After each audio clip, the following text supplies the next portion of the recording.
బంగ్లాదేశ్లో హిందువులపై జరుగుతున్న అకృత్యాలకు వ్యతిరేకంగా గళం విప్పుతున్న బీజేపీ నేత బెంగాల్ ప్రతిపక్ష నేత సువేందు అధికారిపై దాడికి కుట్ర పన్నినట్లుగా సమాచారం. బంగ్లాదేశ్కి చెందిన ఇస్లామిక్ మత ఛాందసవాద బృందం దాడికి పాల్పడేందుకు ప్లాన్ చేసినట్లు తెలుస్తోంది. ఈ విషయాన్ని ఇంటెలిజెన్స్ వర్గాలు గుర్తించాయి.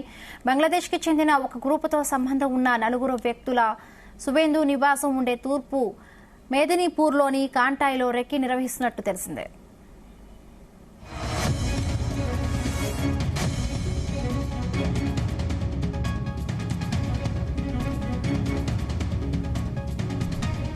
దుండగులు గత వారం ఈ ప్రాంతాన్ని సందర్శించినట్లు, పరిసరాల గురించి సర్వే చేసినట్లు, సువేందు అధికారి నివాసాన్ని ఫోటోలు తీసినట్లు అధికారులు తెలిపారు.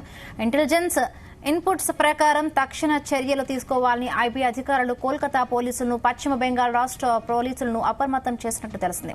ఆయన నివాసం చుట్టూ భద్రత పెంచాలని అధికారులకు ఆదేశాలు అందాయి. సెంట్రల్ ఇండస్ట్రియల్ సెక్యూరిటీ ఫోర్స్ నుండి జెట్ల సెక్యూరిటీ ఉన్న ఆయనకు మరింత సెక్యూరిటీ పెంచాలని ఆదేశాలు వచ్చాయి. పండుగ సీజన్లో ప్రమాదం ఎక్కువగా ఉన్నందున పోలీసు బలగాలతో పాటు సీఐఎస్ఎఫ్ కూడా తమ నిఘా ప్రయత్నాలను ముమ్మరం చేయాలని ఐబీ సూచించింది.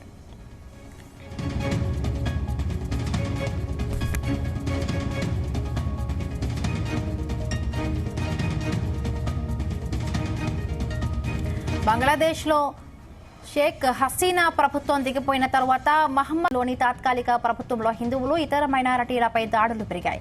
ఈ దాడులను సువేందు అధికారి తీవ్రంగా ఖండించారు. హిందూ సన్యాసి చిన్మయి కృష్ణదాస్ అరెస్టుపై ఆయన గళం విప్పారు.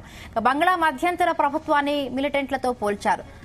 షేక్ హసీనా బంగ్లాదేశ్ చట్టబద్దమైన ప్రధాని అని, ఆమెను తొలగించాలని వస్తే అది ప్రజాస్వామ్య ఎన్నికల ద్వారానే జరగాలని ఆయన సూచించారు. యూనస్ ప్రభుత్వం చట్ట విరుద్దమని చెప్పారు.